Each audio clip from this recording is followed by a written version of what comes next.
A paz de Cristo, meus irmãos. Muito bom dia para você que está nos acompanhando. Dominical Cast já está no ar. E hoje temos aqui uma presença ilustre. Estou tendo o prazer de conhecer a pastora Joyce Souza, juntamente com seu esposo, o pastor Ronaldo, também está aqui acompanhando a gente. Amém? Para a glória de Deus. Pastora Joyce de Souza, diretamente de Belo Horizonte, Minas Gerais, para Portugal e o mundo. Amém? Bom dia, pastora. Bom dia. A graça e a paz do Senhor Jesus. Amém. Glória a Deus. Falaremos aqui, irmão, sobre um assunto muito, digamos assim, muitas pessoas hoje, infelizmente, têm dúvida. E a gente espera esclarecer essa dúvida. Você acha que nos dias de hoje, Cristo tem poder para curar, salvar e libertar? A gente vai descobrir isso hoje, tá bem? Através de um testemunho pessoal, mas que realmente, como é que eu posso dizer? Vai trazer essa resposta para a nossa vida e aqueles que ainda têm alguma dúvida. Amém? Mas antes de qualquer coisa, pastora Joyce, antes até mesmo da senhora se apresentar a esse público, eu gostaria de saber o que a senhora trouxe para a gente. Porque como as pessoas que já nos acompanham já sabem, olha, o pastor André já esteve aqui, já deixou sua lembrança, irmão Edno, pastor Jadson, um grande abraço, nosso líder de jovem também, Pedro. E daqui quando estivermos no 1000º episódio, você vai dizer assim, olha, tá vendo ali? Eu participei, foi eu que levei aquela lembrança. O que você trouxe para a gente hoje? Olha, eu trouxe essa caneta aqui, é uma caneta, eu acho que ela passa muito tempo comigo, muito tempo no meu ministério, onde eu escrevo ali os esboços, aonde Deus, o Espírito Santo ali me dá algumas palavras e a gente vai anotando. Então eu vou deixar essa caneta aqui, mas prometo deixar outro presente aqui para vocês. Olha, mas para falar a verdade, nem precisa, porque essa caneta, olha, já senti a unção só de pegar na caneta aqui já. Glória a Deus. Quando você falou de escrever esboços e tudo, creio que muitas palavras abençoadas já foram escritas com essa caneta. Eu vou até deixar junto aqui com a do pastor André que deixou. Olha, nem Salomão teve essas duas aqui, não. Amém? Amém. Lembrando, nós somos da igreja Missão Ômega aqui em Portugal. Você é nosso convidado. Hoje, às 18 horas, venha nos fazer uma visita. Não sei se você tem alguma dúvida a respeito de igrejas, se você em algum momento se entristeceu com algo assim. Mas olha, dê mais uma chance. Dê uma chance para você, para o seu coração. Dê uma chance para Jesus, Ele está te esperando. Faça-nos uma visita. A nossa igreja fica ali em Vila Nova de Gaia, bem pertinho da Avenida da República, em frente ao auditório de Gaia. Amém? E também a pastora Joyce já vai passar aqui o endereço da sua igreja. Pode deixar o convite. Nós somos da igreja Assembleia de Deus, Madureira, Missão Portugal, e ali a gente fica em Passos de Ferreira.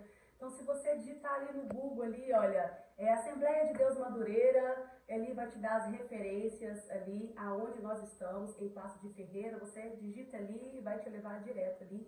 Então, Assembleia de Deus Madureira, Missão Portugal. Amém. Está feito o convite. Pastora Joyce Souza.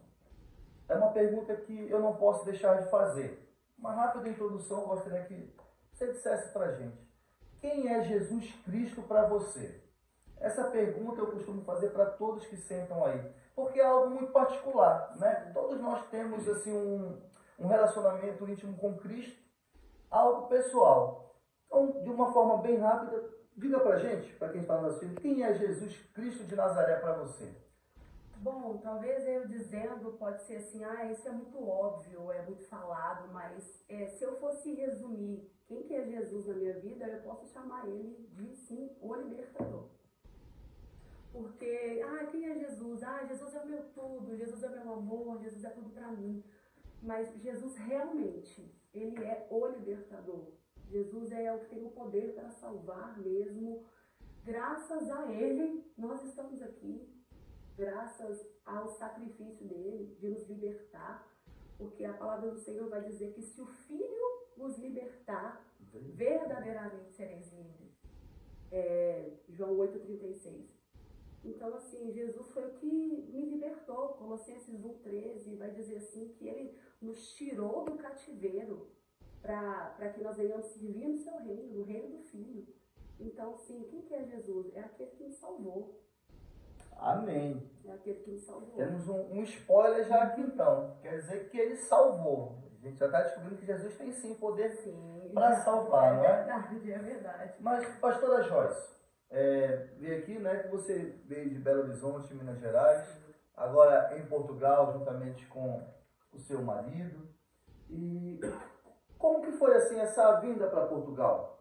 Né, você estava ali no Brasil, e eu acredito trabalhando no ministério, né? Você, a pastora Joyce, para quem não sabe, vai falar também, já está há 7 anos como pastora, né? Já é convertida há mais tempo, porém, de 7 anos para cá, ela vem desenvolvendo esse ministério tão abençoado e tão difícil, não é? De pastorear. Mas você era pastora no Brasil. Como foi esse chamado para vir para a Europa, para vir para Portugal e pastorear aqui? Porque eu tenho certeza, né? Eu já vim de lá, muitos vêm, muitas das vezes pensando no emprego ou pensando numa vida financeira melhor, mas para quem é pastor, né, é diferente, porque você não vai sair simplesmente de um ambiente, de uma terra, para mudar para outro, se importando apenas com prosperidade ou com dinheiro, não é verdade? Você com certeza tinha uma preocupação com ovelhas, com vidas. Como que foi essa mudança? Bom, quando eu exercendo meu ministério já no Brasil, e assim, já tinha uma promessa. Antes mesmo de eu conhecer Jesus, eu falo para você que um pouquinho, quando a primeira vez assim que eu escutei, eu ouvi a chamada de Cristo para mim, eu ainda não era convertida, eu fui na igreja por um convite, e quando ali tinha um homem, eu sempre falo disso, tinha um pastor, quando eu fui naquele culto por insistência, e uma certa feita ele se levantou, ele foi na minha direção e ele disse que, ele falou assim, olha, você é profetisa, você é a mulher de Deus. E ali eu estava numa cidade até então, eu estava numa cidade pequena de 5 mil habitantes ali, porque na adolescência, já para a juventude, naquela transição, né, de jovem para mulher, sem conhecer Jesus, numa vida totalmente, nós vamos ainda vamos chegar lá. E quando ele se levantou e Deus usou ele disse para mim, olha, você é profetisa, Deus vai te usar sobre as nações, Deus vai te levar para lugares para você pregar a palavra. Você vai ser usada e eu confesso para você que quando ele disse essa palavra, você é profetisa de Deus, você é a mulher de Deus, você vai pregar a palavra, Deus vai usar você para salvar pessoas. E eu olhei para a cara dele e eu disse, não tem condição, esse homem me conhece. E eu lembro do rosto das pessoas, porque é uma cidade pequena, todo mundo conhece todo mundo, e eu já tinha uma má fama ali, naquele lugar. Posso falar o nome da cidade? Claro. Cidade de Dom Silvério. Dom Silvério? Dom Silvério, Minas Gerais. Uma cidade bem pequena, né? Bem pequena, E ali ele disse isso pra mim. E eu não entendi, porque eu nem sabia o significado, não sabia nada, não sabia nenhuma linguagem cristã. Mas assim, esse daí tá com história.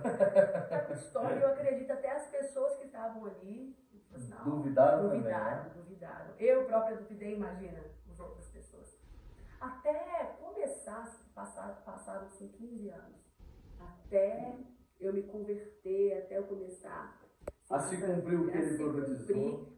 Então assim, é o processo, né? E ali, quando Deus me chamou, foi muito rápido. Eu falo pra você que eu não sofri assim, eu não passei por um processo de libertação.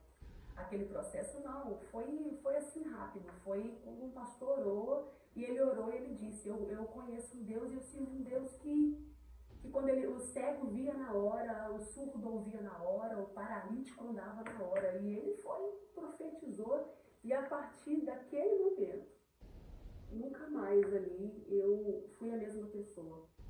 Desculpa, só contar. Ele chega para Pedro, né? Para Pedro, para André. Olha, me sigam. Sim. Vou fazer vocês pescadores de gente. A partir de agora não é mais peixe. Foi imediato. Foi São casos e casos, né? Mas a gente tem exemplos bíblicos que é imediato. Sim, então assim, no meu caso foi muito imediato. No meu caso foi muito rápido. E teve um processo. Aí, dizendo assim, aí como começou? Então, onde eu ia pregando a palavra, portanto, o primeiro lugar que eu preguei,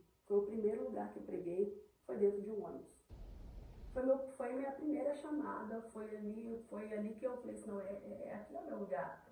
Foi para essas pessoas, eu estava indo no hospital, estava indo visitar o meu padrasto no hospital, ali já no começo da caminhada, e ali eu estava lendo um livro, que era o livro do Benihim, que se chama Bom Dia Espírito Santo.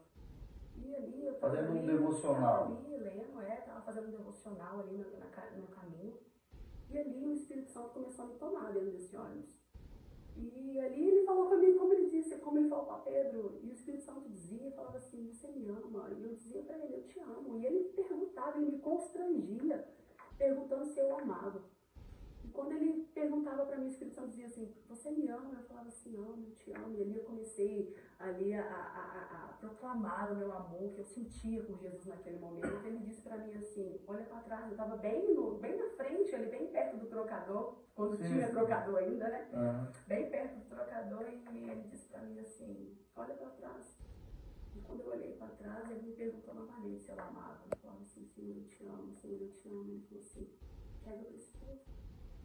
Prega o que eu fiz na sua vida. Apacenta as minhas ovelhas. Só faltou falar isso, né? Só faltou falar isso. Pedro. Ele falou, prega pro seu povo. E sabe qual que foi a primeira coisa que eu disse pro Senhor, para Jesus ali naquele momento? Eu disse para ele, você tá doido, Jesus? Foi essa, foi a reação. Foi a minha reação. Eu falei, você tá doido, Jesus? Eu pregar para esse povo? Eu falar desse povo? E ele me constrangia e dizia, você me ama, prega para esse povo. Quando eu dei por mim, eu já estava de pé, eu já estava falando de Jesus para aquele povo, e ali todos foram tomados. Portanto, o motorista parou o ônibus, ele parou o ônibus e falou assim, eu precisava ouvir essa palavra. Pessoas que iam descer em determinado lugar, resolveram esperar, descer em outro, depois voltaram. Ali começou, e ali eu falei assim, não posso parar mais. Então, assim, antes mesmo de pregar dentro de uma igreja, de pregar em cima de um altar, eu preguei no ônibus, eu preguei na rua, eu preguei em móvel, assim, eu preguei lá na igreja, então, assim, o microfone não me faz falta agora. Então, assim, Deus me alcançou, assim, de uma forma que eu falei assim, não, eu preciso apresentar esse Jesus para alguém. E até chegar em Portugal, foram promessas, e quando eu dei por mim, eu estava aqui, foi algo muito rápido, foi algo que Deus fez. Deus foi numa igreja que eu fui pregar, e essa irmã dessa igreja disse que ela veio para cá, e a gente conversou. Foi num tempo de um mês, foi uma preparação do nada, vamos para Portugal. Em um mês, em 30 dias eu me preparei, Deus preparou a passagem, Deus preparou o meu trabalho também, onde que eu estava, fizemos um acordo, pagaram, e viemos para cá. E quando viemos para cá, viemos já pregando? Não.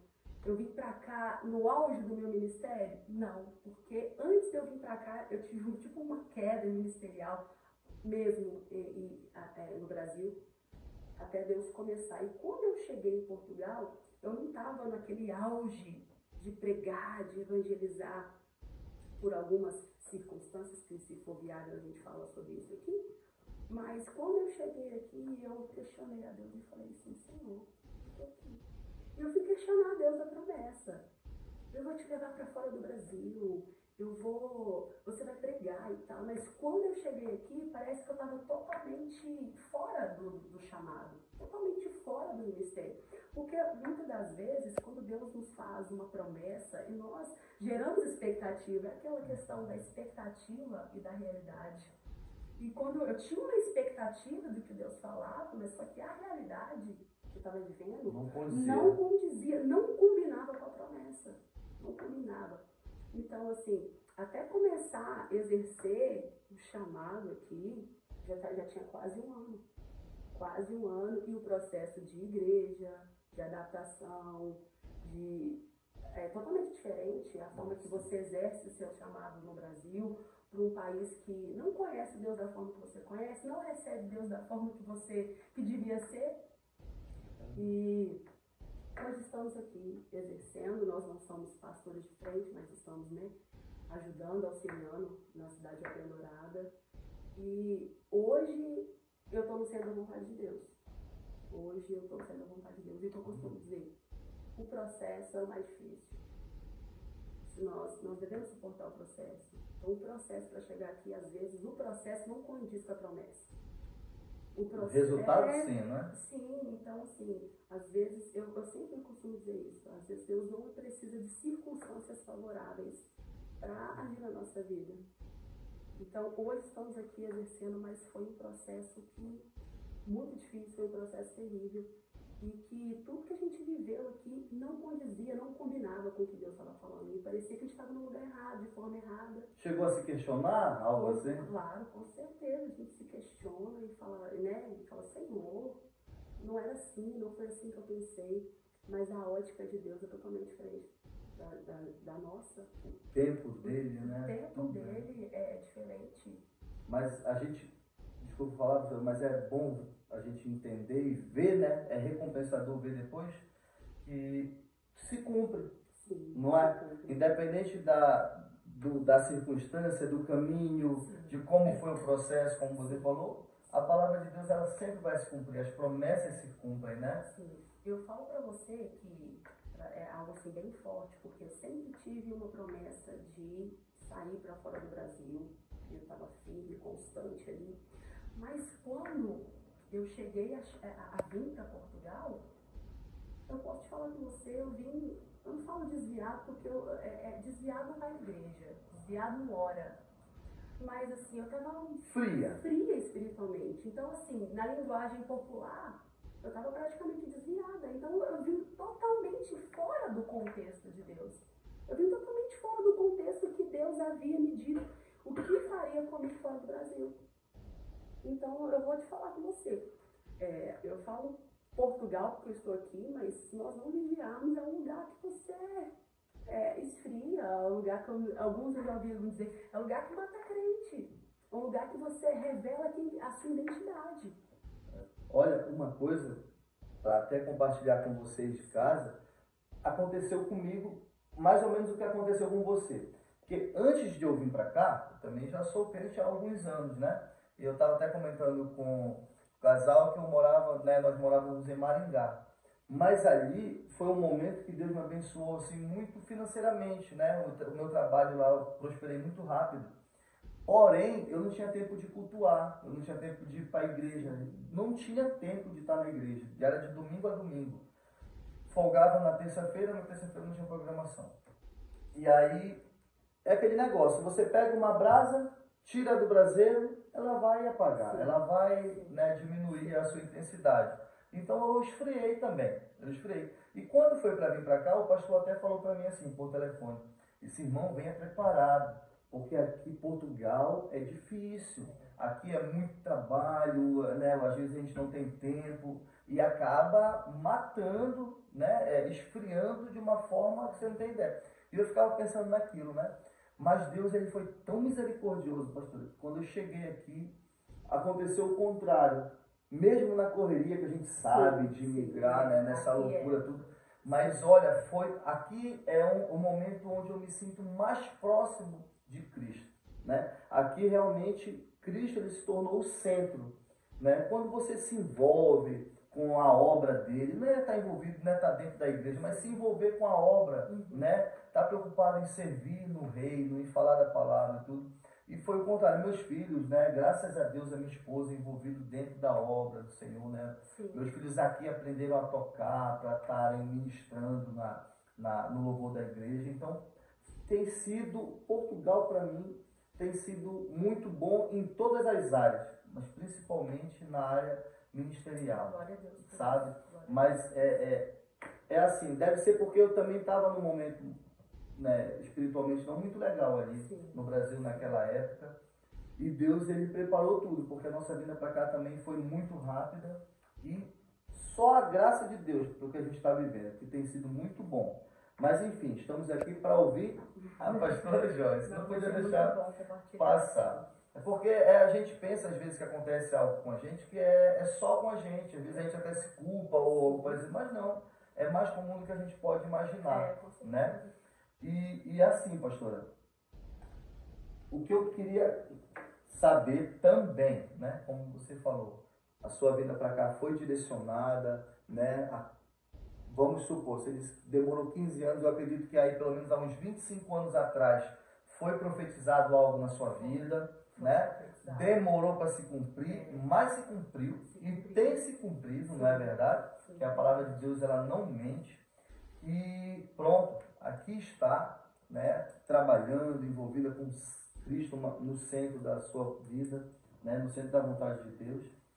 Mas eu quero saber agora como que foi esse momento dessa sua conversão. Podendo falar, claro, antes, né, do que a senhora passou, porque não se esqueça, Cristo tem poder para salvar, curar e libertar?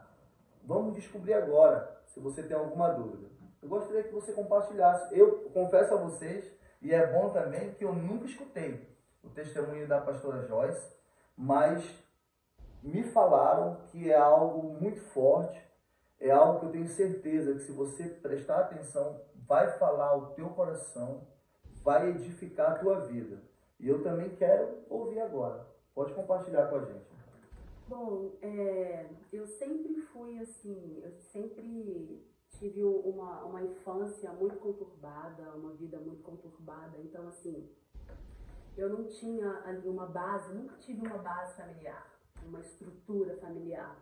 Se eu puxo na minha memória, tipo assim, alguma lembrança familiar, não existe uma lembrança familiar, por exemplo, de momento de mesa com a família, de coisas assim, familiar, que uma criança precisa, que um adolescente precisa, uma base familiar, eu nunca tive. Eu fui uma pessoa assim que, muitas das vezes, eu me questionei, assim, nossa, parece que eu só nasci para sofrer. E já quando criança. Já quando criança. Eu falo para você que, já criança, eu não conhecia Deus, eu não sabia quem era Deus. Mas é até estranho, eu não sei que palavras colocar para se dizer assim, eu não sabia quem era Deus, mas eu me sentia importante, eu me sentia, sabe quando você sente alguém especial? Eu me sentia especial mediante tudo que eu vivi. Eu fui uma criança para adolescência que sofri anos de abuso sexual, e eu questionava às vezes a Deus, eu falava assim, eu ouvi falar que criança não tem pecado, eu ouvi falar que Deus é bom, será que Deus não está vendo tudo isso que eu estou passando? Será que Deus não, cadê esse Deus que é bom? E eu falava assim, ainda criança, e eu lembro de algumas coisas que eu virava para Deus e falava assim, uai Deus, você não é bom? Eu olhava para cima e falava assim, o que eu te fiz? Para que eu nasci? Então, quando eu tinha 7 anos, eu lembro, porque eu posso dizer que, quando eu tinha 5 anos mais ou menos, eu lembro que a minha mãe chegou na casa do meu pai e me pegou para morar com ela. Ela já estava com outra pessoa, me pegou para morar com meu padrasto. E assim, os flashes que eu lembro, eu era uma criança já de favela, que vivia muito na rua, que vivia descalço, que não tinha esse negócio, esse cuidado de mãe. E eu tinha meus irmãos que me cuidavam de mim da forma que podiam. Meu pai, ele trabalhava, ele era muito ausente, mas eu me lembro que ele viajava muito, trabalhava, eu acho que ele trabalhava com jornalismo, então ele vivia muito ausente. Então, assim, eu ficava por conta dos meus irmãos, e os meus irmãos também adolescentes. E comigo eram 8 irmãos. E eu lembro que a minha mãe, certa feita, ela foi, me pegou para morar com ela, ali. E ali eu achei que seria um sonho, não foi. Não foi um sonho, através dali começou os abusos, começou os problemas. Mas quando eu tinha 7 anos, já morando com ela e o meu pai, adoeceu e assim ele veio a falecer. Eu morava numa cidade chamada, era Nova Contagem, Nova Contagem, em Minas. E eu lembro que ela me sentou na cama e me chamou e me preparou. Sabe quando você prepara alguém para te dar uma notícia, para dar uma notícia ruim, ela me sentou e disse: olha, minha filha, independente de qualquer coisa, eu te amo, você é minha filha, nada vai mudar entre nós. E ela me fez uma revelação. Quando ela me fez uma revelação, ela disse para mim que eu não era filha dela e que meu pai, que havia morrido, não era meu pai e que eu havia sido achado no lixo. Eu falo para você que ela disse tudo aquilo, foi muito forte, eu me lembro de ter chorado ali, tinha 7 anos de idade, mas independente do que ela falou, ser algo impactante talvez para quem está ouvindo, mas para mim como criança naquele momento, independente dela revelar que quem havia morrido não era meu pai, eu conhecia ele como pai, então mesmo que doía ainda era a morte dele. Mas depois aquilo foi, aquelas palavras, foi começando a trabalhar no meu coração de rejeição, dizendo: poxa, você foi jogada fora, seus pais, a sua mãe te jogou fora. E o diabo vai começando a trabalhar no seu psicológico, vai começando a trabalhar no seu coração, e foi gerando vai remoendo aquilo. Vai remoendo aquilo, a dor da perda, né, da morte, vai passando e vai ficando outras dores. E ali já um processo de abuso, um processo de rejeição, que você foi jogada no lixo e o diabo vai trabalhando, ninguém te ama. E aquele problema, uma criança muito problemática.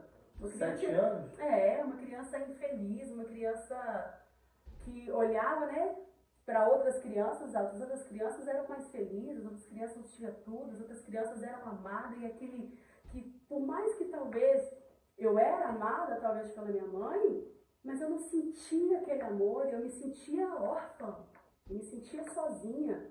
E ali foi trabalhando, ali foi uma adolescência terrível. Mas desculpa, pelo que ela falou, né, você disse assim, por mais que eu me sentisse amada, você realmente naquela época se sentia amada por ela? Porque uma mãe, você imagina comigo, né, dizer para o filho que ele foi achado no lixo, é difícil você imaginar que tem uma, né, que talvez existe ali. Foi muito forte, né? Eu acho que você falou agora para mim, eu já fiquei bravo. Foi muito forte. Você sabe que eu nem tinha pensado por esse lado, mas talvez não seria o momento, né?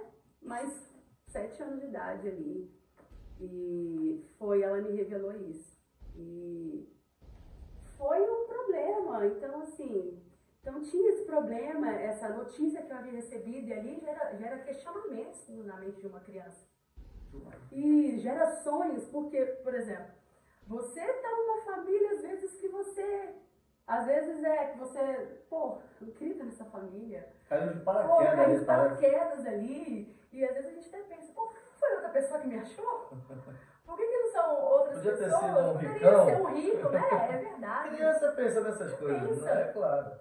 E eu começava a imaginar, quem era minha mãe? Quem era meu pai? Eu pareço com quem? Será que eu pareço com ela? Será que eu pareço com ele? E ali eu comecei a me questionar por que daquilo, por que eu fui rejeitada, por que eu fui jogada, por que não me quiseram, qual que é o problema? E Deus lá sendo questionado sempre. E Deus sendo Isso questionado não é sempre. bom, né? E porque assim, olha, a gente acha que criança não entende nada, mas criança entende sim, e querendo ou não, a gente tem o DNA de Deus. Mesmo que você nunca ouviu falar em Deus, nós temos o DNA de Deus, foi Ele que nos fez. A imagem e semelhança. Entendeu? Nós somos imagem e semelhança, então nós temos o DNA de Deus. Mesmo que eu acredito que ninguém nunca ouviu falar de Deus, mas você acredita que tem alguém acima de você. Você acredita que você não tem do nada. Naquele momento ali, pastora, não havia ninguém, ou de alguma forma você nunca tinha ouvido falar assim, diretamente, é claro, às vezes na televisão, Deus, mas nunca ninguém chegou a falar para você, olha minha filhinha, ou Joycezinha, não sei, existe Jesus, existe Deus, até naquele momento você não tinha nada? Até naquele momento eu não tinha nada, mas aí logo após, tinha uma vizinha que às vezes me levava numa igreja, aí tinha escolinha dominical. EBF. Isso. Então, eu ia de vez em quando ali, mas não entendia muito do que era aquilo. A sua realidade era... A minha realidade não condizia com aquilo. Então, foi uma adolescência ali, quando eu tinha 11 anos, Algumas vezes eu cheguei na minha mãe e falei para ela o que estava acontecendo e, claro, não acreditou. Ou às vezes o pior cego é aquele que não quer ver, sabe? Eu falo hoje em dia, e hoje Deus usou tudo isso que eu vivi, tudo isso que eu passei, e eu trabalhei muito com crianças, assim, com adolescentes, aconselhei meninas abusadas, e eu consegui identificar isso nas igrejas. Parece que Deus falou assim, não precisava falar nada, ou vamos dizer, o próprio Espírito Santo revelava, essa menina tem um problema. Essa menina é molestada de alguma forma, porque você consegue, você viveu na pele isso. Você consegue identificar isso. Mas essa questão, esse roteiro de eu ter sido achada no lixo, mudou. Mudou por quê? E depois nós fomos conversar sobre isso e minha mãe me contou algumas histórias. Ela me dava as histórias. E essa história que até hoje fica, que ela não mudou mais, foi essa história que eu não fui achada, mas eu fui dada pela minha bisavó. E eu já era o 5º filho que a minha mãe biológica estava dando para os outros. Eu tinha problemas com drogas, portanto a minha mãe chegou a me dar um endereço, mais ou menos. Olha, sua avó... Isso com que idade? Isso eu estava com uns 10, 11 anos. Quando você fala assim, 10, 11 anos, irmão, você fala assim, você não sabia de nada. Mas com 10, 11 anos, eu era praticamente independente. Devido à realidade. Devido à realidade. Se você me conhecesse com 10, 11 anos, você me dava 16 já, porque eu já começava entre adultos. Desculpa a expressão, não era uma meninazinha de apartamento que a gente fala, não, Nutella, né? Que diz assim. Não era menininha de apartamento, era menininha que desde pequenininha ia pra escola sozinho. Eu morava no meio da BR da 040, entendeu? Em BH, então eu morava na beira da BR. Então, assim, não tinha ninguém para me acompanhar, não, porque eu não tinha referência nem de pai, nem de mãe, e eu tinha que caminhar sozinha. Aprendeu muito cedo então, a segurar. Assim, era se defender, a correr, a aprontar muito, de às vezes não ter o que comer, ir na padaria roubar um biscoito. Então, assim, foi bem terrível. Então, assim, eu já tinha essa maldade, eu não tinha, você não conseguia ver em mim, com 10 anos de idade, uma inocência de uma criança. Já tinha perdido a muito tempo. Já tinha perdido. Não, com o quê? Com 13 anos eu engravidei a minha primeira filha, de 12 para 13 anos. Eu já era mãe. Então só para você ver o nível de vida que eu tinha. Para nós entendermos, porque como eu falei, estou ouvindo agora, então, né? Quando você fala assim, com 9, 10 anos, não tem mais, só uma criança, pois é. Só que uma criança com 12 anos já tinha uma filha. Então, para você entender o nível de vida que eu tinha. E ela passou para você o endereço, como você estava falando? Então era perto da minha escola, ela passou o endereço, e assim, ela não foi comigo, aqui.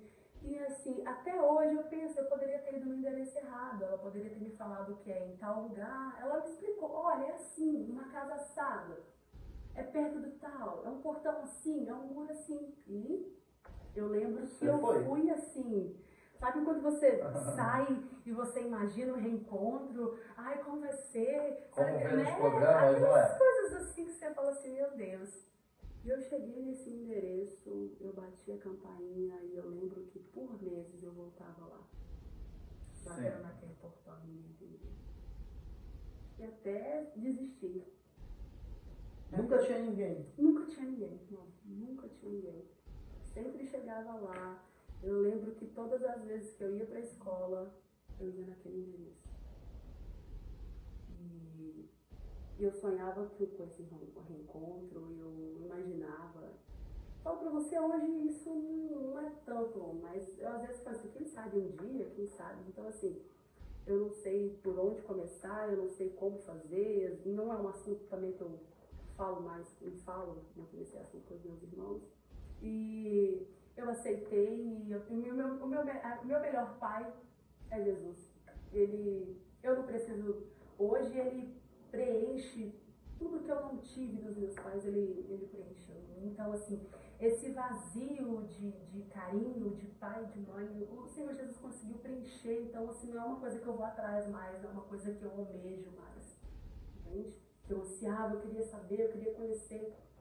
Assim, eu entendo em partes o que a pastora está comentando aqui, porque eu não conheci meu pai biológico também. Não conheci. E bem rapidamente eu posso compartilhar com vocês e com a senhora também que a história que a minha mãe conta, que a minha irmã também, né? Que ela, minha irmã é 7 anos mais velha do que eu, que simplesmente ele um dia sumiu, né? Ele tinha histórico de agressões da minha mãe, ele sumiu.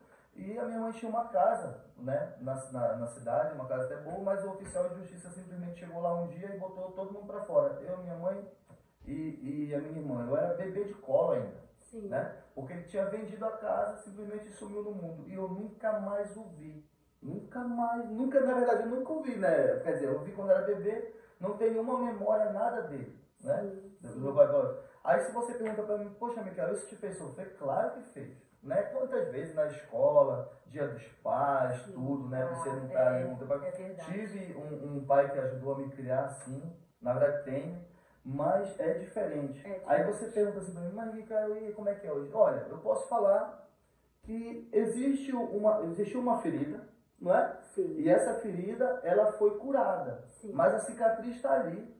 Quando você olha, eu tenho um corte aqui de 20 anos atrás. Sim. Não dói mais, mas você lembra. Mas está a marca. Tá a marca. Né? É realmente algo que me fez falta e eu fico imaginando como que seria se fosse sim, diferente, com né? certeza. Mas pode continuar. Com certeza. Então, assim, eu sonhei muito, por quê?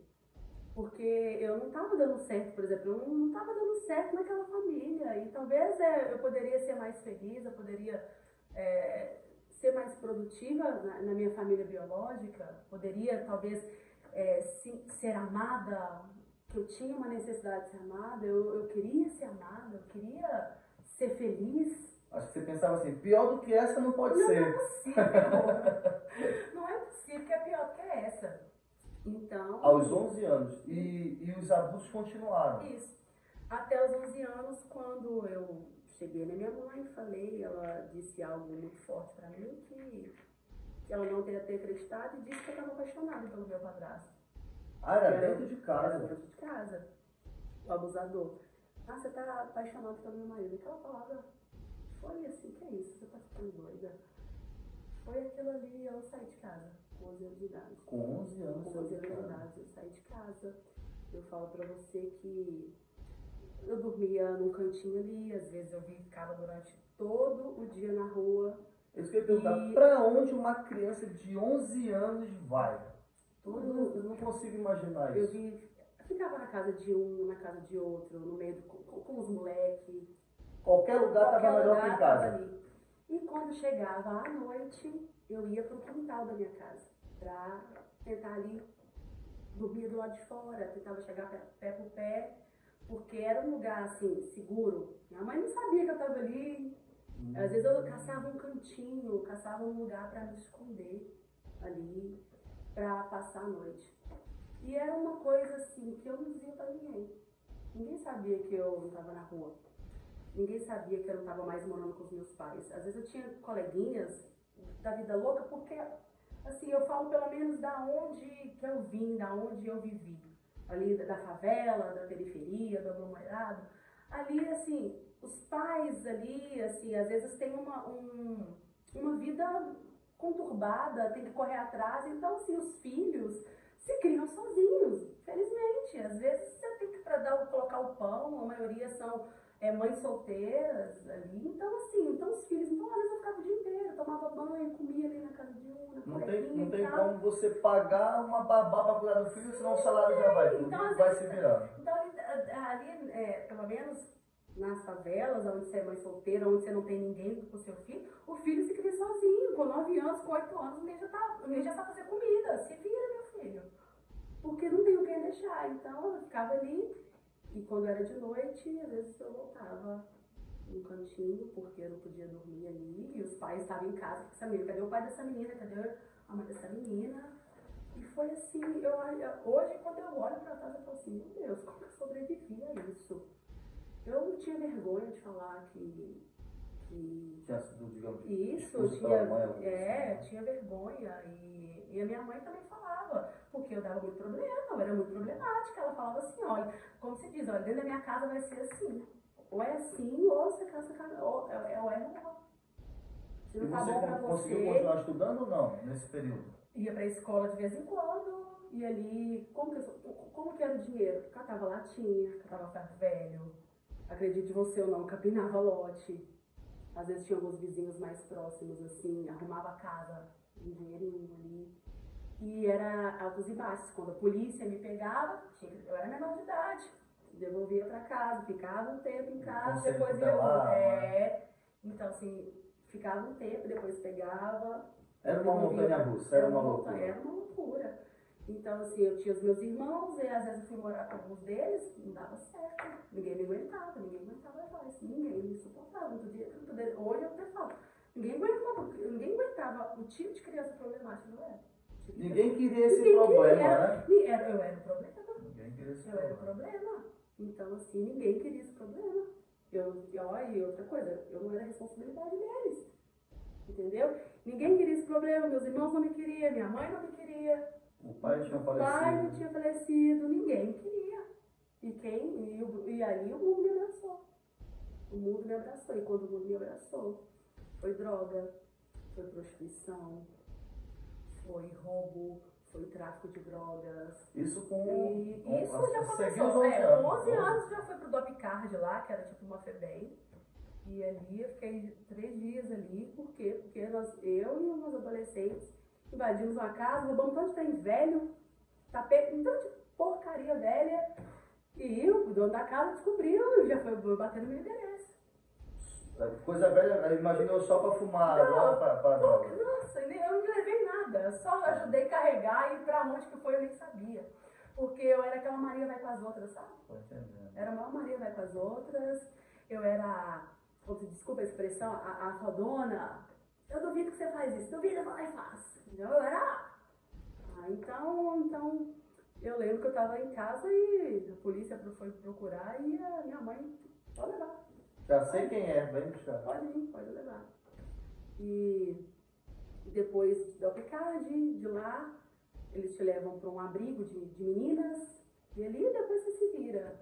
E querendo ou não, assim, a justiça em si, ela é muito falha nisso.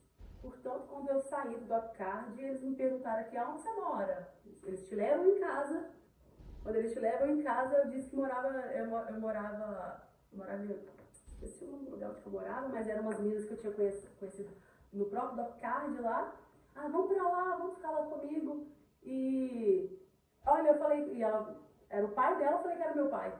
Ah, meu pai tá ali e tal. Eles nem foram lá e eles só soltaram.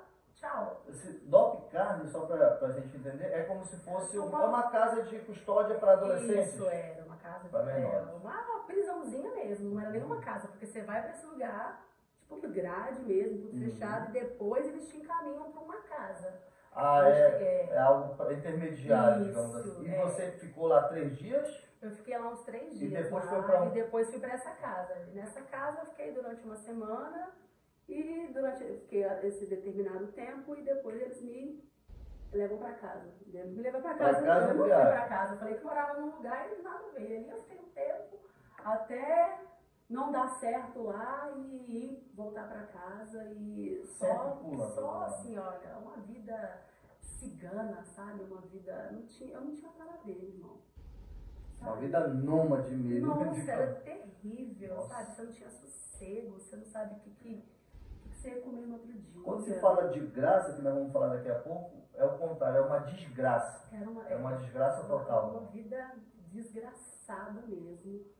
E não tinha lugar, gente. Eu sofri muito. Eu não tinha onde dormir. Eu passava às vezes madrugadas andando de um bairro para o outro para passar tempo. E assim, graças a Deus, nessas madrugadas, assim, nunca me aconteceu nada de pior que eu já não tinha vivido dentro da minha própria casa. Você tá entendendo? Que poderia ter sido muito pior, irmão. Poderia ser morta no meio da madrugada, no meio das favelas. Entendeu? Então, assim, mas mesmo assim Deus me guardou.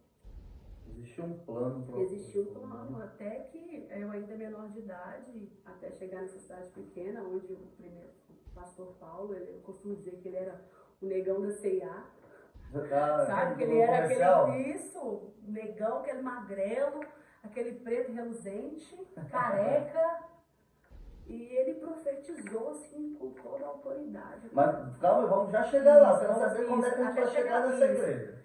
Então, assim, e nisso, nessa vida toda aí, quando a polícia me pega de novo, me leva pra casa, que eu era menor de idade, quando eu cheguei lá. Os policiais já até conheciam. Já sabia meu nome e sobrenome. E chegou lá e a minha mãe virou pra mim e disse, olha, eu vou te levar pro interior. Né, tava tempo de ser morta. E eu falo falar com você, nossa gente, o diabo sempre quis me matar. A gente chegava na porta, teve uma vez que chamou um monte de bandido na porta da casa da minha mãe e falou assim, sua filha tá me devendo droga. Ela tem até tal prazo para me pagar, senão eu vou matar ela. Mas, na verdade, eu não estava devendo nada. Sabe, aquilo foi armado para mim, para eles tentar tirar dinheiro da minha família. Tentar tirar dinheiro dos meus pais, não é? extorquir, entendeu? Aquela pressão mesmo, aqueles vagabundinho de meia boca. E assim, não procedia aquilo. Eu falo pra você, irmão, o diabo sempre preparou o laço, desde pequeno eu falo pra você, que sempre preparou o laço pra me matar mesmo, parece que o diabo, parece que eu era mais odiado, parece que, sabe quando aquela impressão que você diz, olha, não tem mais ninguém no mundo, o diabo só tem você é o alvo dele. O laço do passarinho era todo dia. Era a peste perniciosa, era, meu Deus, a mortandade que assola o meio-dia, era terrível ali. Então, assim, e minha mãe falou assim, olha, eu vou te mandar pro interior, e ali, quando ela me manda pro interior, ela fala, olha, é a cidade onde eu nasci, minha mãe mora lá, e ela fazia toda a recomendação, pelo amor de Deus, não me envergonha na cidade, que não sei o que. Eu cheguei na cidade com 3 dias, já todo mundo sabia quem era eu, já tinha atacado fogo na cidade. Eu cheguei no outro dia, eu já não estava mais, eu não morava com a minha mãe, eu já estava com o povo da cidade. Já se entrosou com uma malandragem? Já me entrosei com uma malandragem do lugar e já tinha um apelido, Joyce Febem. Chamavam de Joyce Febem na cidade. Famosa chave de cadeia, não é? É, isso. Não tem como já que eu não ouço essa expressão. Quando fala assim, a menina é chave de cadeia, menor de idade, porque assim, qualquer lugar que você tá, assim, você é independente, você dá o problema para os outros, mas você realmente era chave de cadeia, não era problema. Qualquer BO, pô, menor de idade, você tá enrolado. Então assim, foi um problema. O que estava ruim na cidade grande ficou pior Ficou pior na pequena. Ficou pior. E ali continuou as drogas, continuou na casa de um, continuou na casa de outro, prostituição. E foi só decadência. E nessa cidade pequena, como são outras cidades menorzinhas, tinha uma outra cidade. E eu fui nessas festas de peão, cavalgada, e eu fui nessa festa. Eu estava indo para um lugar, uma cidade chamada Sem Peixe, e eu lembro que eu passei, e minha mãe dizia assim, não vai, e eu fui. Eu dei aquele conselho, sabe? A Virgem Mãe, a boca de Deus, vai. E lá, nesse dia, estava com 12 para 13, estava com 12, tomei um tiro na cara, queimou, calibre 32, quebrei o maxilar, e ali já deram a notícia que eu estava morta. A cidade ficou cheia, Joyce morreu de tiro, mas essa marca aqui, se dá um sorriso, um furinho, parece um charme hoje, mas é um tiro de calibre 32. Entrou assim, então, baixo? Bateu no maxilar e desceu. E quebrou, então essa parte aqui é a platina. Mas por que o tiro, né? Tava no meio de uma casa, no meio de uma festa, todo mundo doidão de droga, mexendo na arma toda hora, igual que besta, e o rapaz mexendo ali na arma e tal, virando, fazendo, acontecendo. Pum. E foi direto na minha casa. E fui pro hospital, fiquei internado uns 7 dias ali, quebrei o maxilar, fiquei um tempo com aquela boca travada, com aquelas gominhas. Fiquei até certo tempo na casa da minha mãe, que era menor de idade. Qualquer B.O., enquanto eu podia fugir de casa, tentar dar voltas ali, mas quando às vezes vinha uma autoridade, Sempre pra casa da tinha mãe. que direcionar para ela. Por mais que não tinha jeito, tinha que direcionar para ela. Então, fiquei certo tempo, depois eu conheci o pai da minha filha. Eu tinha aqui 12 anos, ele tinha 28 anos. Aí teve um problema, fui morar com ele, aí teve um problema de me emancipar, porque seria um problema para ele, não conseguiu ter lá em cima, porque às vezes essas autoridades, assim, só aparece quando não precisa também, né? Porque quando eu tava na rua, quando eu não tinha o que comer, quando eu não tinha onde dormir, ninguém parecia, ninguém fazia nada. Na verdade é só quando convém, Mas né, pra é só eles. quando convém pra eles, só quando eles querem mostrar algo pra sociedade. Eu tinha o quê? 20 anos, irmão, eu tinha 4 filhos. Então, assim... Mas sempre vivendo sempre na loucura mesmo. Sempre na loucura. Às vezes, vai ser mãe, agora vai se acalmar. Não, foi terrível, porque eu tinha 12 para 13 anos, irmão. Estava segurando uma criança ali, eu não sabia cuidar, eu não sabia, foi assim, terrível. Então, assim, eu não consegui ser mãe, obviamente. Chegou a um certo ponto que eu larguei os meus filhos com o pai, elas foram morar um tempo com a minha mãe, eu fui pro mundão. Não conseguia ser mãe. Por conta também, pastor, da dependência química também? Pode ser que sim, pelo menos na época eu não me achava que eu era dependente, mas assim, eu não conseguia ter uma vida familiar, uma vida de mãe. Eu queria vida louca. Exemplo, né? Eu queria festa, eu queria balada. Entendeu? Eu queria ser livre, eu queria estar num lugar hoje, estar no outro amanhã. Não queria nada que me prendesse. Entendeu? Aquela vida pacata, uma vida de mãe, uma vida de família, eu não conseguia, porque a gente só dá o que a gente tem, eu nunca tive nada. Eu não sabia o que dá para eles, eu não sabia. Então, assim, eu sempre estava buscando algo que eu não achava em lugar nenhum. Entendeu? Eu estava em busca de algo, eu estava em busca da felicidade, eu queria ser feliz, mas todo lugar queria. Eu não era feliz como mãe, eu não era feliz como filha, eu não era feliz em lugar nenhum. Então eu estava sempre buscando uma felicidade, eu estava sempre buscando algo para me preencher e nada me preenchia. Então você só vai enfiando problemas. Um abismo puxa o outro, né? Um abismo puxando o outro, um abismo puxando o outro. E só relacionamento com bandido, só com traficante. E só onde você ir, eu vou te matar, eu vou te destruir. Eu tinha... O laço sempre sendo jogado. jogado. Laço. Quantas vezes bandido, traficante, ficava com os traficantes e tal, e eu tava com eles aqui agora, do nada sumia. E aí quando aparecia, eles achavam, que é isso? Onde você tava? Você tava com outro cara, você tá me tirando e tal. Certa feita, quando eu tava ficando com um traficante lá do bairro, e eu sumi. Sumi uma semana. E todo mundo sabia que é a mulher do cara. Quando eu voltei, ele botou uma 380 na minha cara e disse assim, eu vou te matar agora. E o cara matava mesmo.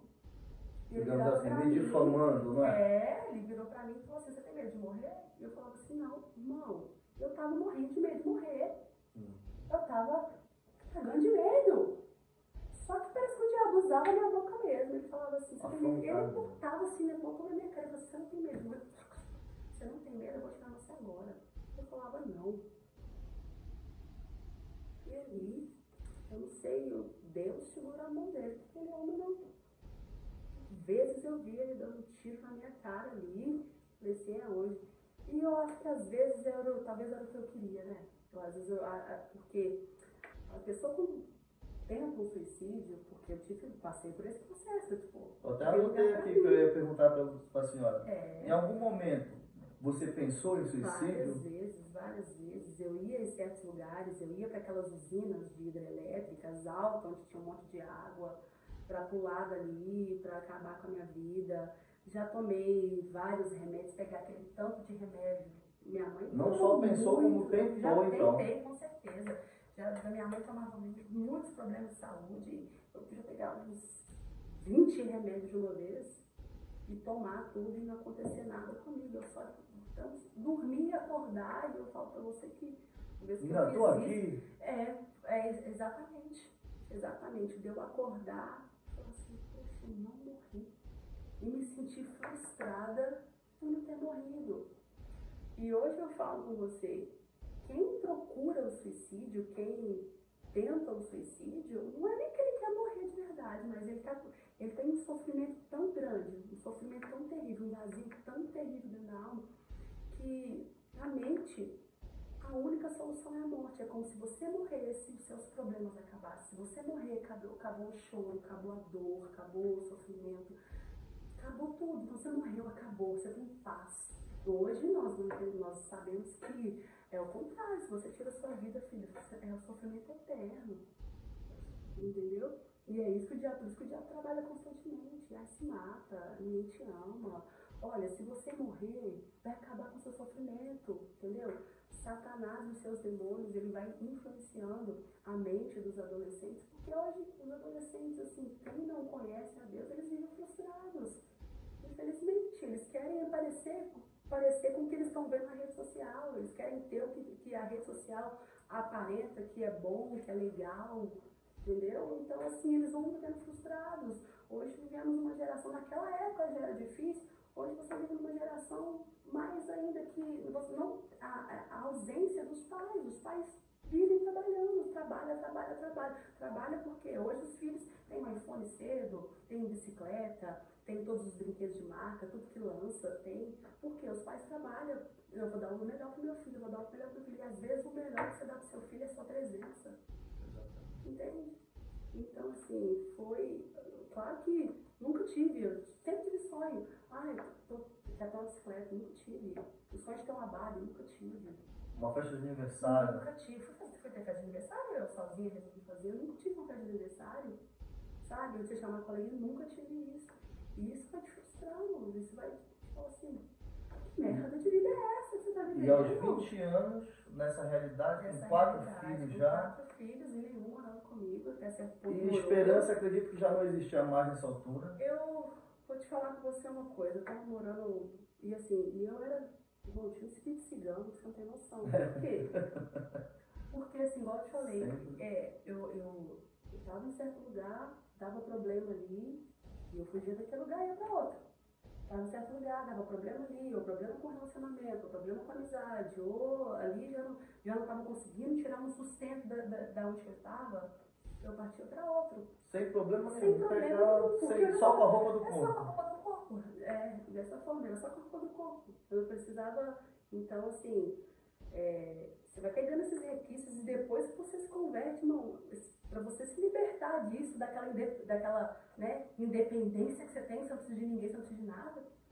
Então, assim, então não dava certo. Eu morava numa cidade por certo tempo, ele não era problema. Problema por causa de homem casado, problema por causa de droga, problema por causa de bebida, problema por causa de confusão. Onde que eu ia? Tava numa balada, aparecia alguém, eu vou te matar. Do nada, eu precisava... Olha, eu falo pra vocês, diante do Espírito Santo, eu não precisava fazer nada. Eu parar dava problema, correndo era confusão. Não, eu não tinha um pingo de sede. E nisso você vai ali, já tinha ouvido falar em Jesus, ali algumas vezes, já tinha ido em algumas igrejas. Por quê? E eu falo pra você que algo sobre a Igreja Católica. Eu quero abrir esse parênteses aqui. Muitas das vezes, quando eu não tinha pra onde ir, e eu precisava só chorar, eu queria só chorar, porque eu tava na rua, não tinha pra onde ir, não tinha o que fazer. Eu queria só chorar, sabe quando você tá tão angustiado, você tá tão desesperado? Eu queria um lugar escondido pra me chorar, porque eu sempre tive um problema de mostrar fraqueza, porque ninguém sabia do meu problema, ninguém sabia que eu não tinha onde dormir, ninguém sabia que eu era rejeitada, ninguém sabia de nada. E a Igreja Católica, pra onde que eu ia? A Igreja Católica. Porque as igrejas católicas, elas estão abertas em horário integral. Qualquer hora, se você for na Igreja Católica, ela está aberta. Se você for às 7 da manhã, ela está aberta. Se você for, pelo menos no Brasil, até às 8, 9 horas. Tem sempre alguém para receber ali. Ou se calhar, assim, é só você abrir a porta. E era para lá que eu ia. E ali naquela Igreja Católica, ali eu chorava. Mesmo sem ninguém me ensinar a orar, mesmo sem ninguém virar para mim e falar assim, clame a Deus. Mas eu acredito que é o meu DNA de Deus, a criação buscando o Criador, ali eu conversava com Deus. E ali às vezes eu ficava horas. Confesso para você que eu nunca pedi nada para santo. Vi aquelas imagens lá, mas os meus olhos sempre direcionava para a imagem de Jesus. Sempre direcionava. E ali eu ficava ali às vezes horas. Era um refúgio. Era um refúgio, onde que eu queria paz, onde eu queria que ninguém falasse comigo, que ninguém visse a minha fraqueza. Eu ia para a igreja católica. Eu falo que às vezes a igreja evangélica podia abordar ou contratar, deixar alguém ali, sabe? A igreja precisa investir na igreja. De deixar alguém, sabe, por tempo integral. Com a porta aberta. Com a porta aberta. Não, quanto isso eu acredito, porque eu não sou a única pessoa que sofreu no mundo, eu não sou a única pessoa, porque às vezes nós temos problemas e às vezes o meu problema sempre vai ser maior que o seu, porque está na nossa pele, entende? Porque se você contar o seu problema para mim, por mais difícil e penoso que ele seja, você não vai o sentir meu problema é maior que o seu, para mim o meu problema é maior que o seu. Então, assim, a igreja foi assim, eu ia para as igrejas católicas. E às vezes eu estava num lugar diferente, era a primeira, quando eu precisava... Já vi onde tinha uma. A primeira coisa que eu procurava era isso, era uma igreja católica, porque não tinha ninguém. Toda vez que eu ia, estava vazia, não tinha ninguém. E toda vez que você ia lá, estava vazio. Querendo ou não, um lugar, uma igreja, um lugar de paz, né? E eu ia para esses lugares. Então, quando que começou para você, como foi o start? Exato.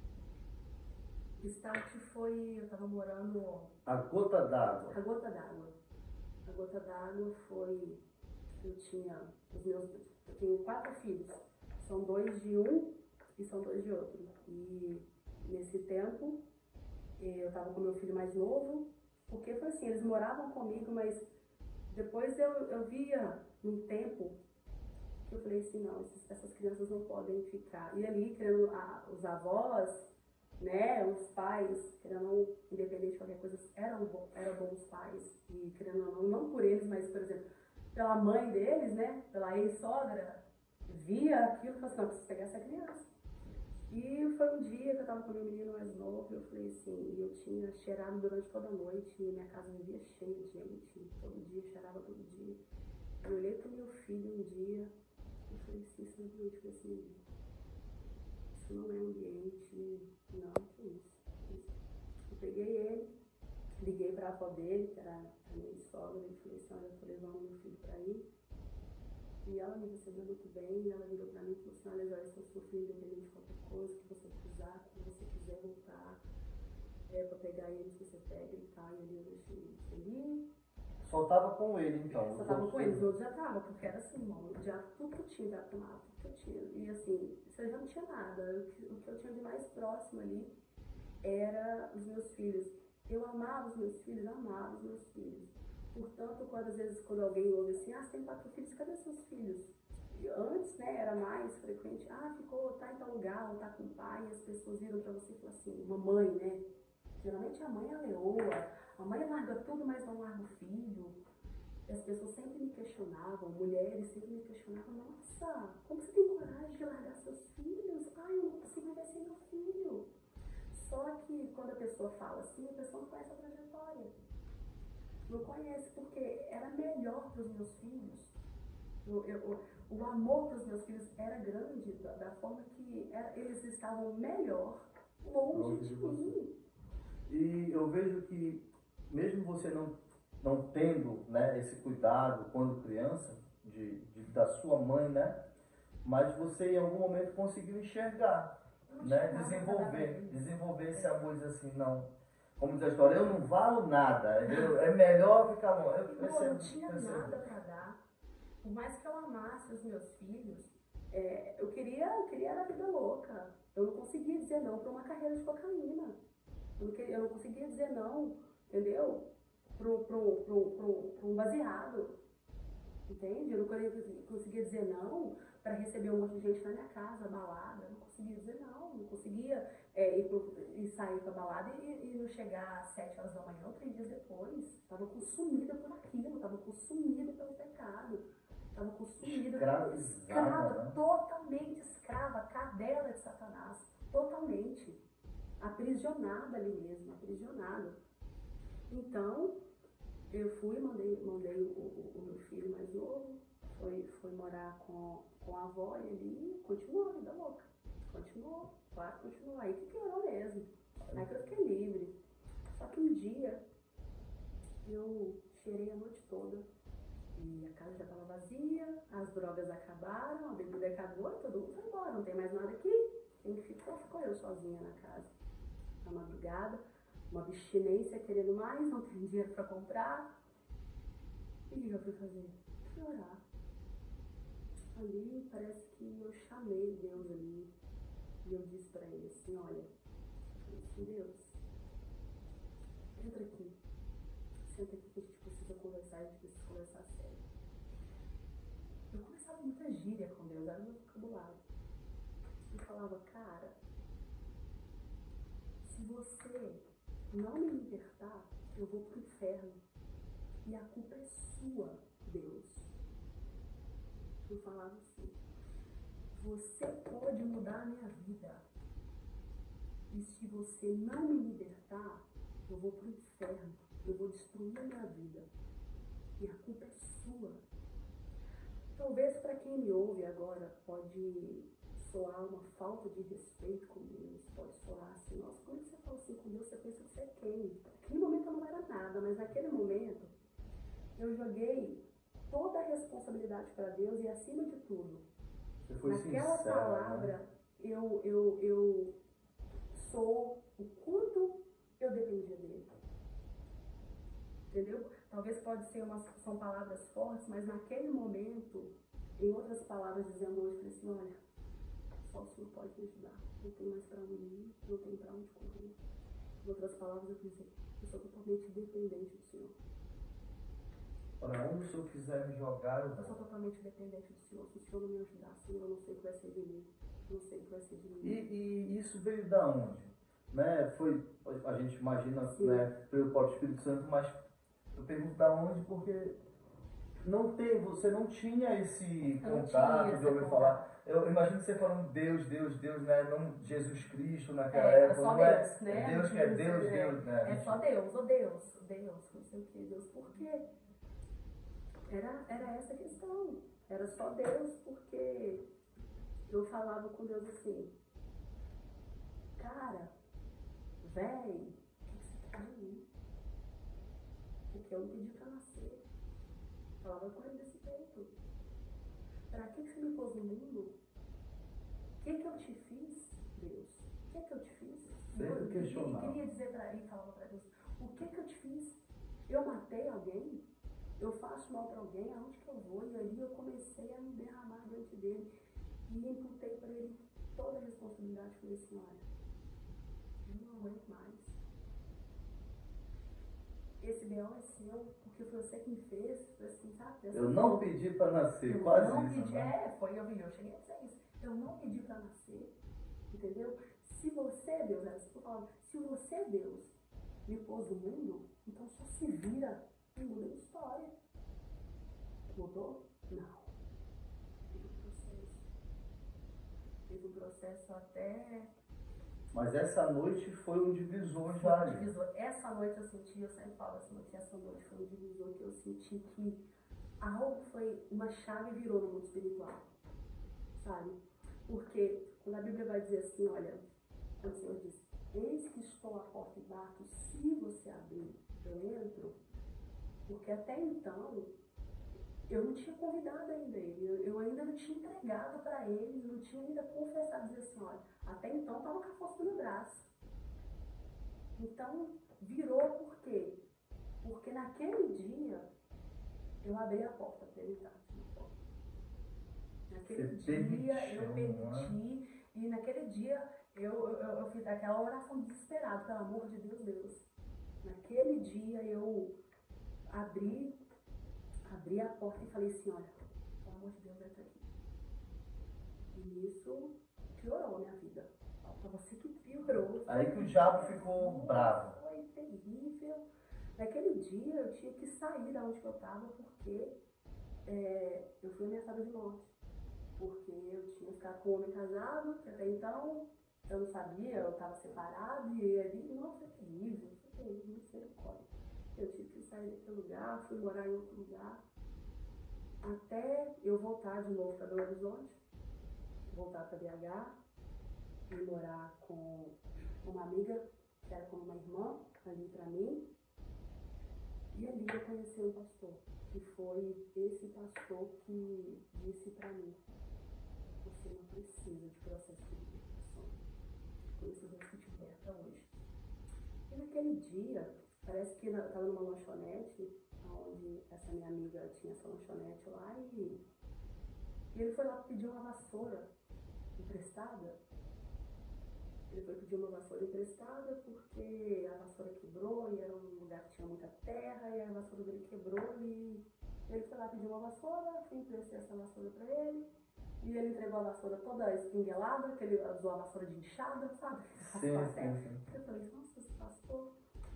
Aí ele foi muito simpático, ele foi legal, mas não senti nada ali, eu vi os crentes ali, eu vi aquela igreja ali. E tinha muitos jovens ali, e falei assim, e a gente tava com a vida ruim mesmo, a gente combinou, a gente morava junto, e falou assim, vamos chamar esse pastor pra orar lá? Vamos, né? Então ele acabou que foi, e nisso eu tinha 25 gramas de maconha, e eles foram, era só pra fazer uma oração rápida, foi a igreja quase toda. Na lanchonete ou na casa? Isso, na casa, porque era próximo, né? Sim. E a gente convidou pra que ele fosse lá na casa, pra orar lá na casa, orar pela vida da gente e tal. E eles foram, como se disse, foram um monte de gente lá. Crente quando se reúne é assim. Foi um monte de gente, eu falei assim, meu Deus do céu, foi um monte de gente lá. E nisso, eu tava doida que eles fossem embora. Tava doida, como se diz na expressão na época, tava doida pra fumar um baseado. Sim. E eu falei assim, esse homem não vai embora, esse crente não vai embora. Então ali, ele começou a pregar a palavra ali, foi começando a falar de Deus, eu quis esse Deus, eu quis conhecer aquilo. E a partir daquele dia, naquela mesma oração, aquelas 25 gramas de maconha que eu tinha ainda, que eu queria que eles fossem embora para me fumar, naquele mesmo dia eu senti de jogar aquilo fora.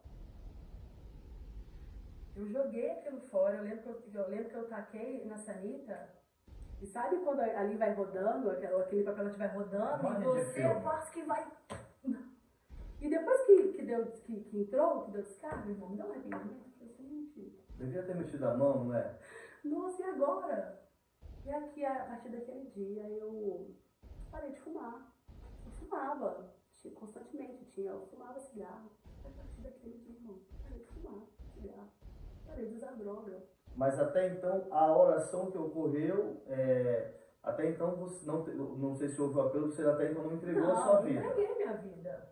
Entendeu? Não foi algo assim dito. E os crentes que eu queria que fossem embora, até dormiu na minha casa, você acredita? Acamparam lá. Acamparam lá, os crentes acamparam. Então os crentes acamparam. Não, e ali parece que juntou amizade, foi algo tão forte de Deus que quase todo dia eles estavam ali. Cuidando de você. Cuidando ali de mim, não só de mim, mas da minha amiga, da minha irmã ali.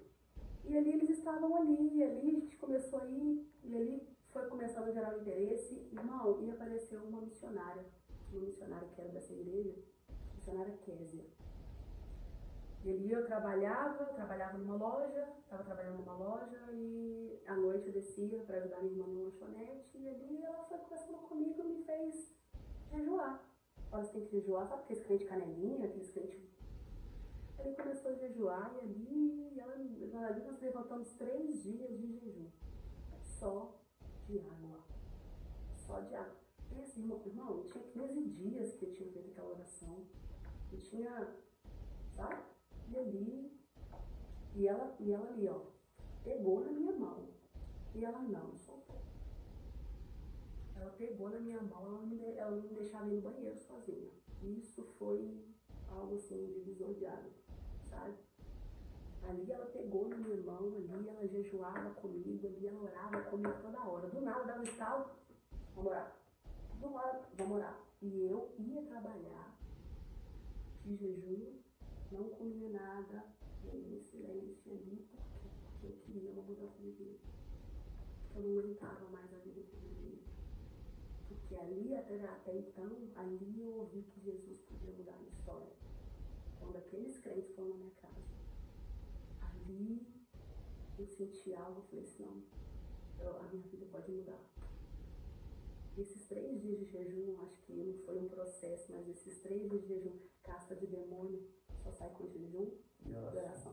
Esses 3 dias, foi 3 dias ali que era só água que bebia, foi esses 3 dias em que o Espírito Santo foi me limpando. Amortizando a carne e fortalecendo o espírito. E como que foi o seu processo? Como que foi as pessoas? Que um dia, foi tão rápido, um dia você estava na balada, você estava na droga. Uma semana depois, as suas vestes mudou, a sua rede social mudou, as suas companhias mudou. E claro que os pratos vinham, claro que... Pô, porque ninguém acredita, como assim? Como que a pessoa muda de um dia para a noite? Como que a pessoa... Ontem a pessoa estava na minha casa, a gente estava usando drogas juntos, hoje eu estou na igreja, eu quero saber de Deus. As pessoas não conseguiam entender o que aconteceu comigo. Nem acreditou. Não acreditou. Você teve vergonha muitas das vezes? Tive. Mas eu peguei firme. Por quê? Eu sempre tive muita ousadia no mundo. No mundo, eu sempre fui muito ousada. Eu não ligava para o que pensavam de mim, o que diziam de mim. Se fosse para ser a pior, era pior. Era problema. Ninguém paga minhas contas, ninguém sabe da minha vida. Entendeu? Então, assim, eu encarei aquilo. Falei, eu tô na igreja, e daí, essa conta. E ali, pessoa trabalhando ali em mim, foi me quebrando. E ali, as contas do mundo chegavam, o processo chegava, processo por causa de tráfico chegando, processo por agressão chegava. Eu era o Satanás na caixa de fósforo, meu irmão. Passava confusão, saía de casa, falava, hoje eu vou bater em um, hoje eu vou fazer isso. Era a polícia, eu agredia a polícia, era terrível, terrível, terrível comigo. E hoje, muita de Deus foi começando. E como você começou? Só contando o meu testemunho. As pessoas vendo a mudança de vida, vendo a trajetória de vida. E eu senti de falar de Deus, eu queria falar de Deus, eu queria falar de Deus. E quando eu falava de Deus, como que você começou dentro do ônibus? Você falou do meu testemunho. A primeira vez foi dentro do ônibus. Testemunho. Meu irmão, minha vida era simples, isso. Dessa casa até o ônibus, que foi a primeira vez. Quanto tempo, mais ou menos? Olha, dessa casa até o ônibus, vamos colocar aí um ano. Deus trabalhando. Eu acho que é um ano no máximo, muito estourando.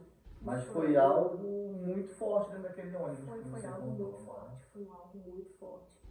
E ali eu já queria saber só daquilo. Ali, a partir daquele momento, eu me planejava para fazer isso. Eu me planejava para ir pregar nos ônibus. Ah, você usou o ônibus sempre como um altar para pregar. Ali o ônibus virou meu altar. O ônibus virou meu altar, por exemplo, aí no tempo, como é que você começou a se sustentar? Eu fazia trufas assim, então assim, o que acontecia? Eu pregava a palavra, cantava, só não pedia oferta nesses lugares. E depois ali, falava assim, olha pessoal, eu vendo trufas, se você puder, abençoar minha vida e tal. Ali eu fui me sustentando.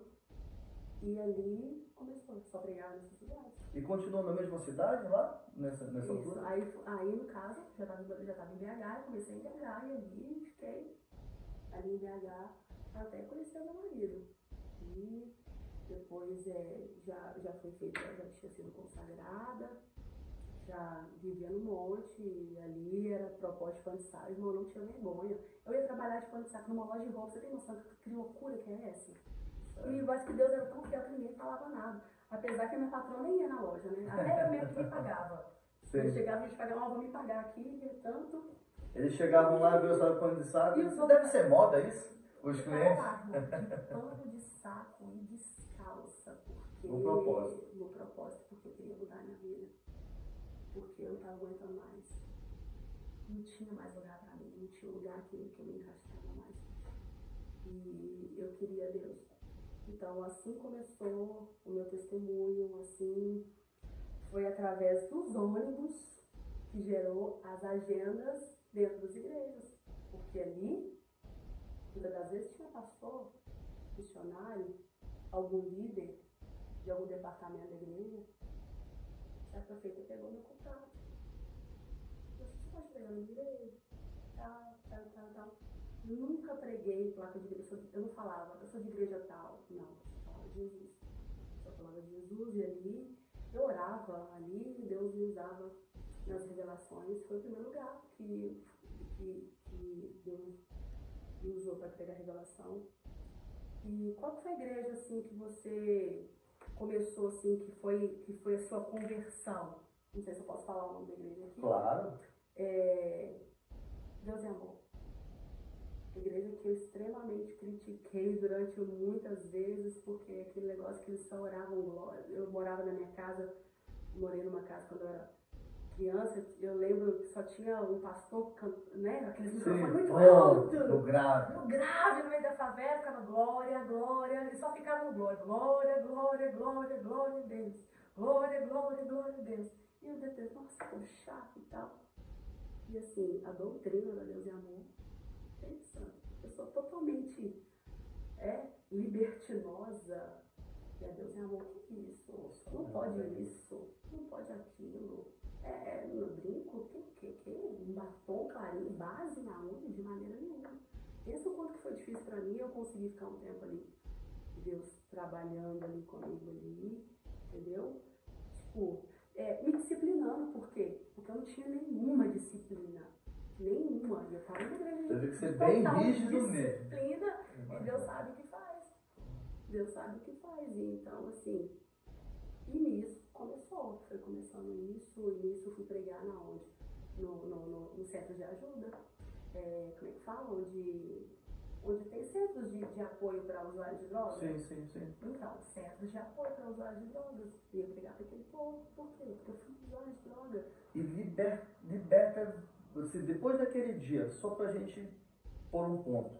Depois daquele dia que as 25 gramas de maconha desceram pela sanita, nunca mais. Você foi liberta realmente daquele dia. Então, assim, é a pergunta. Jesus, realmente, ele salva, ele cura, ele liberta? Eu sou a prova viva disso. Eu vou te falar com você, você ficou santa? Irmão, nessa trajetória, eu me desviei. Eu falo assim, eu não gosto de falar desviei porque, assim, eu me desviei, assim, eu saí do propósito, eu comecei a andar na contramão de Deus. Eu me enfraqueci. E quais são os vícios? O que você voltou a fazer? Beber, irmão. Vinho, né? A gente tem que tomar cuidado. Vim para Portugal, comecei no vinho aqui. Então, por isso que eu tô te falando. É cultural. É cultural. E aqui, a gente tem que tomar cuidado. O crente que vem para Portugal, aqui é muito liberal, né?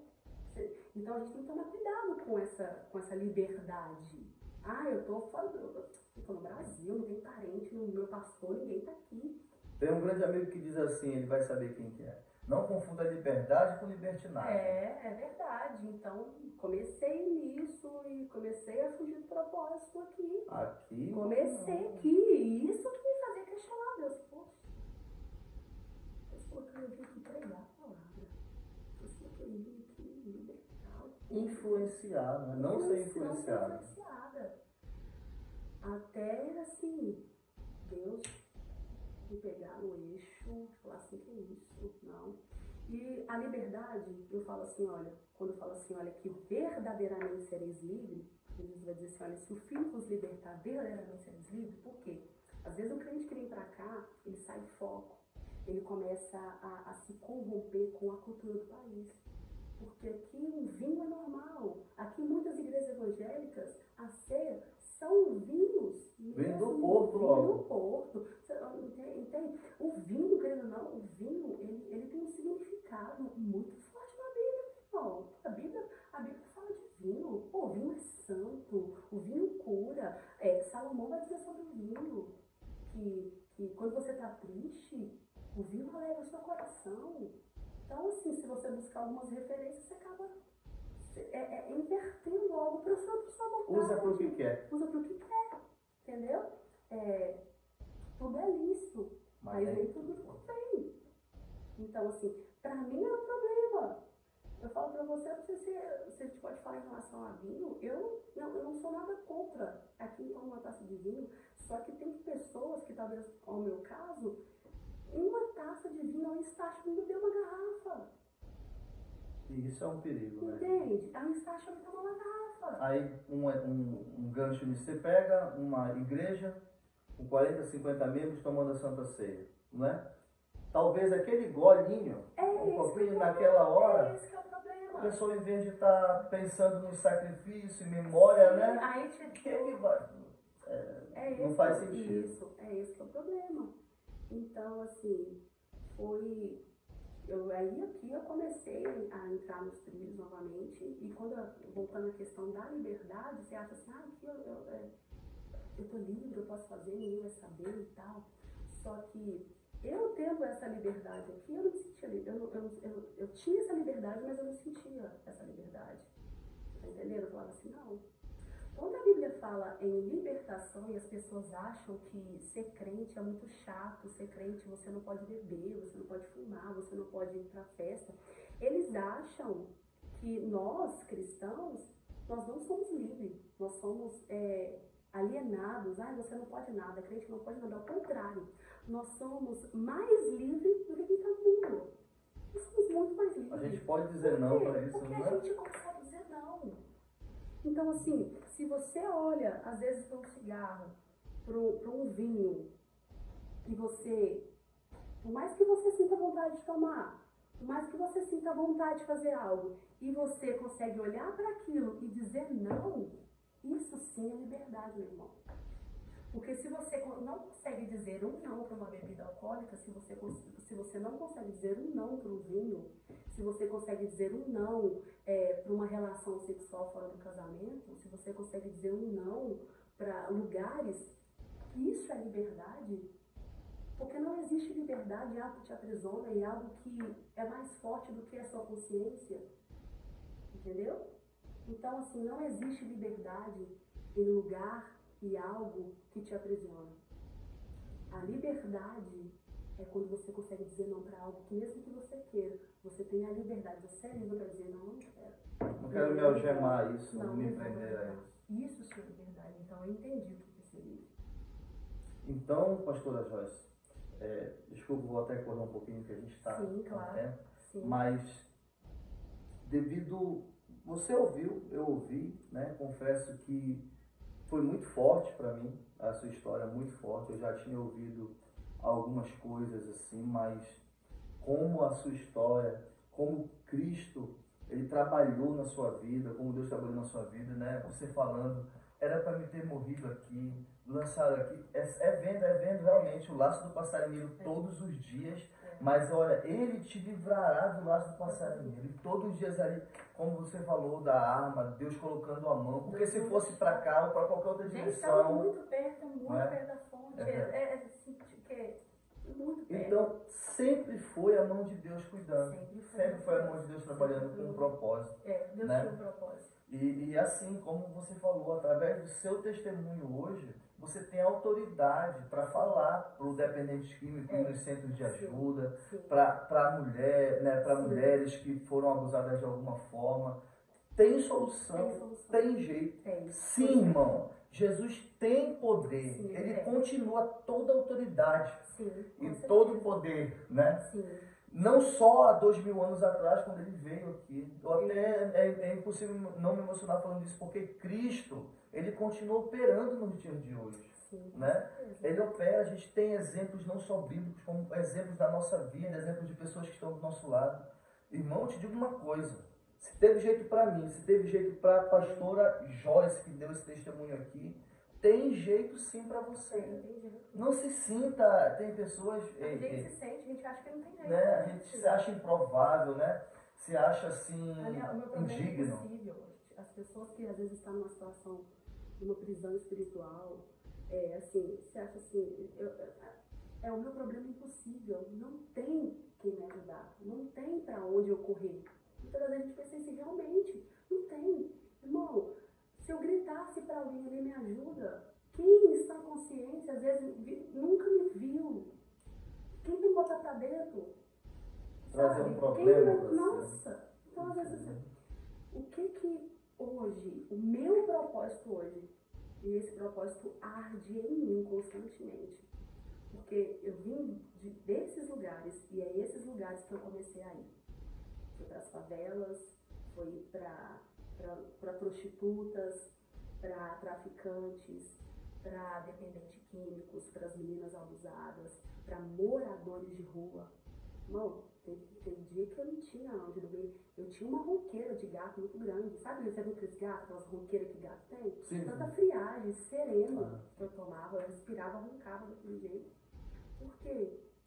Porque ali, naqueles momentos, nos piores momentos, não tinha ninguém, meu irmão.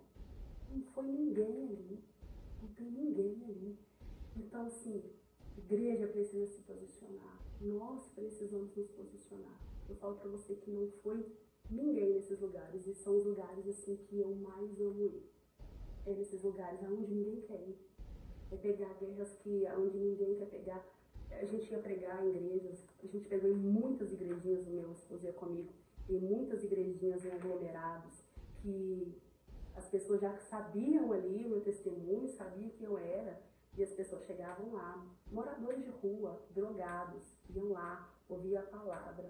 Aquela pessoa abraçava aquela pessoa. A pessoa, você não sabe nem que dia que tomou banho, meu irmão. Mas eu queria abraçar aquela pessoa. Pessoas que eu preguei ali, que passou pela mesma trajetória que eu. Hoje são meninas libertas, são pessoas libertas, entende? Então, assim, o meu coração arde para isso. E já para passar para você, nós estamos em Portugal. Quantos crentes? Gente, como se diz, tá vindo brasileiro de manada aqui, e eu não sei te falar outra nação que serve e que conhece Jesus mais do que a nação brasileira. Que proclama mesmo, que não tem vergonha de falar de quem é Jesus.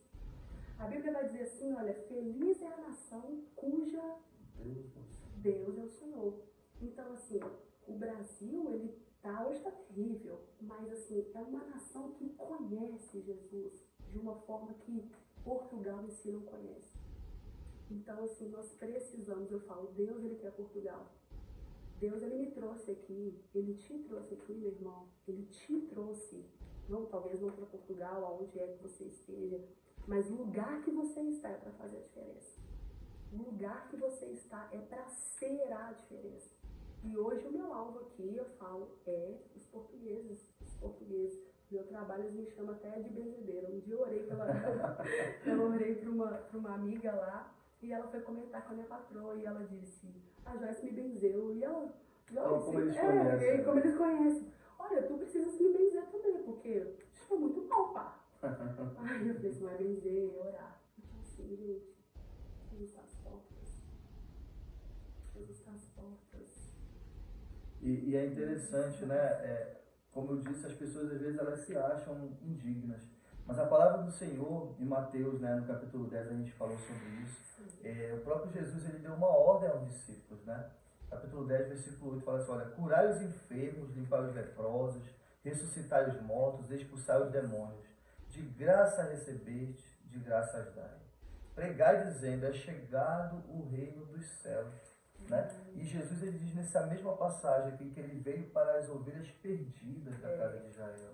Né? É para gente mesmo que precisa, que se acha, que não merece, né? Que está passando por um momento difícil. Jesus, ele tem não só a cura para te dar, ele tem não só a libertação para trazer para você, mas ele tem a salvação. Né? Quando, pastora, eles trouxeram aquele homem lá em Cafarnaum, né? Aquele paralítico, na presença de Jesus ali, né, por cima daquele teto, que os amigos, os 4 homens que carregavam não conseguiam entrar na casa, e eles colocam pelo teto. Jesus fala assim para ele, meu filho, ó, perdoados são os teus pecados.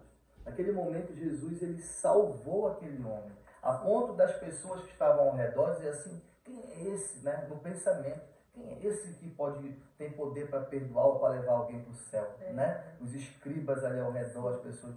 Mas Jesus, conhecendo o coração e o pensamento, falou, olha, para que vocês saibam, isso é para a gente hoje, para que todos nós saibamos que o Filho de Deus, Jesus, tem poder não só para curar, ou melhor, para salvar, que foi o que ele fez, perdoando aquele homem, mas também para curar, levanta e anda, né? Toma o teu leito e anda. Então, Jesus, eu costumo dizer sempre, pastor, que a principal missão dele naquela cruz foi nos salvar, né? Foi nos aproximar novamente de Deus. E graças a Deus que tem uns bônus que a gente recebe, né? Porque aquele homem, ele foi salvo. Mas de bônus Deus disse, ó, tá curado.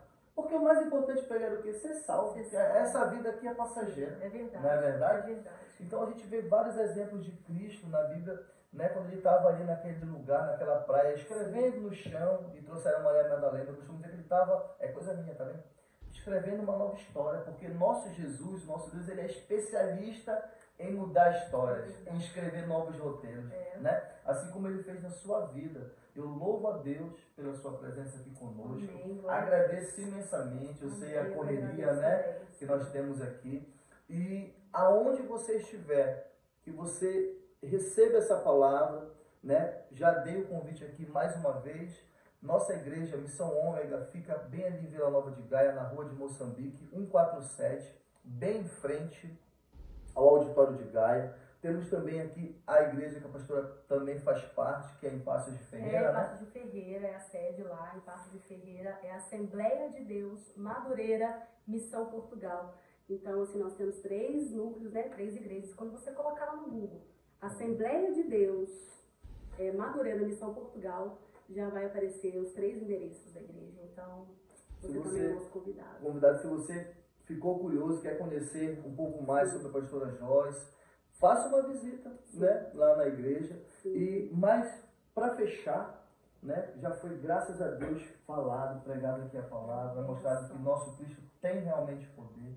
Gostaria que você deixasse uma última mensagem para essa pessoa que agora ainda está com alguma dúvida de que se tem jeito para ela, se Cristo morreu também por ela. Olha, eu quero só deixar esse versículo que é Romanos 8, que diz assim, ó.